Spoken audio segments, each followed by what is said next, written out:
Exodus 40. And the Lord spake unto Moses, saying, On the first day of the first month shalt thou set up the tabernacle of the tent of the congregation, and thou shalt put therein the ark of the testimony, and cover the ark with the veil. And thou shalt bring in the table, and set in order the things that are to be set in order upon it. And thou shalt bring in the candlestick, and light the lamps thereof. And thou shalt set the altar of gold for the incense before the ark of the testimony, and put the hanging of the door to the tabernacle. And thou shalt set the altar of the burnt offering before the door of the tabernacle of the tent of the congregation. And thou shalt set the laver between the tent of the congregation and the altar, and shalt put water therein.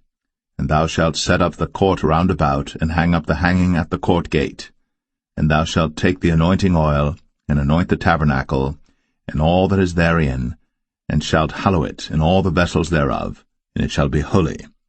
And thou shalt anoint the altar of the burnt offering, and all his vessels, and sanctify the altar, and it shall be an altar most holy.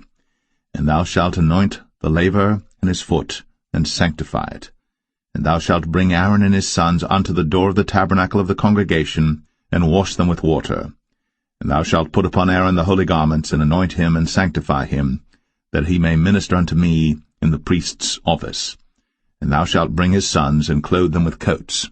And thou shalt anoint them, as thou didst anoint their father, that they may minister unto me in the priest's office, for their anointing shall surely be an everlasting priesthood throughout their generations. Thus did Moses. According to all that the Lord commanded him, so did he. And it came to pass in the first month, in the second year, on the first day of the month, that the tabernacle was reared up.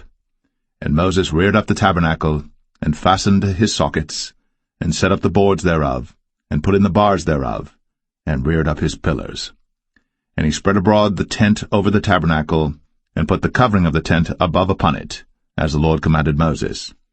And he took and put the testimony into the ark, and set the staves on the ark, and put the mercy seat above upon the ark. And he brought the ark into the tabernacle, and set up the veil of the covering, and covered the ark of the testimony, as the Lord commanded Moses. And he put the table in the tent of the congregation upon the side of the tabernacle northward without the veil. And he set the bread in order upon it before the Lord, as the Lord had commanded Moses. And he put the candlestick in the tent of the congregation over against the table on the side of the tabernacle southward. And he lighted the lamps before the Lord, as the Lord commanded Moses. And he put the golden altar in the tent of the congregation before the veil. And he burnt sweet incense thereon, as the Lord commanded Moses. And he set up the hanging at the door of the tabernacle. And he put the altar of burnt offering by the door of the tabernacle of the tent of the congregation, and offered upon it the burnt offering and the meat offering, as the Lord commanded Moses. And he set the laver between the tent of the congregation and the altar, and put water there to wash withal. And Moses and Aaron and his sons washed their hands, and their feet thereat, when they went into the tent of the congregation, and when they came near unto the altar, they washed, as the Lord commanded Moses. And he reared up the court round about the tabernacle and the altar, and set up the hanging of the court gate. So Moses finished the work. Then a cloud covered the tent of the congregation, and the glory of the Lord filled the tabernacle. And Moses was not able to enter into the tent of the congregation, because the cloud abode thereon, and the glory of the Lord filled the tabernacle. And when the cloud was taken up from over the tabernacle, the children of Israel went onward in all their journeys.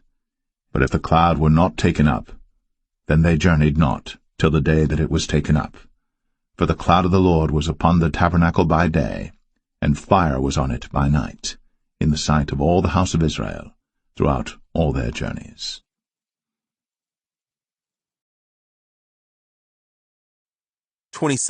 Governor's soldiers and all the people yelled. The soldiers mock Jesus. Some of the governor's soldiers took Jesus into their headquarters and called out the entire regiment.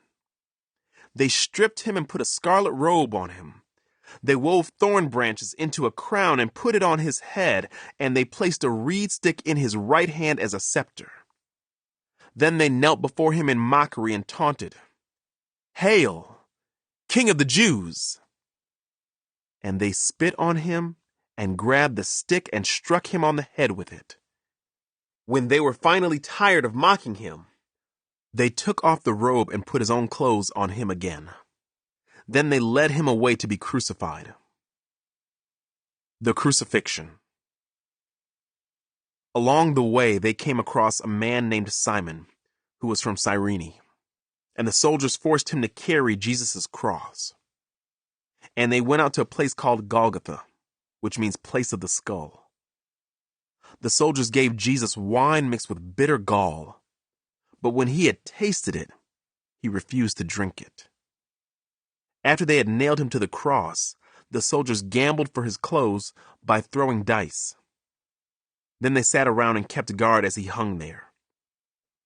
A sign was fastened above Jesus' head announcing the charge against him. It read, "This is Jesus, the King of the Jews."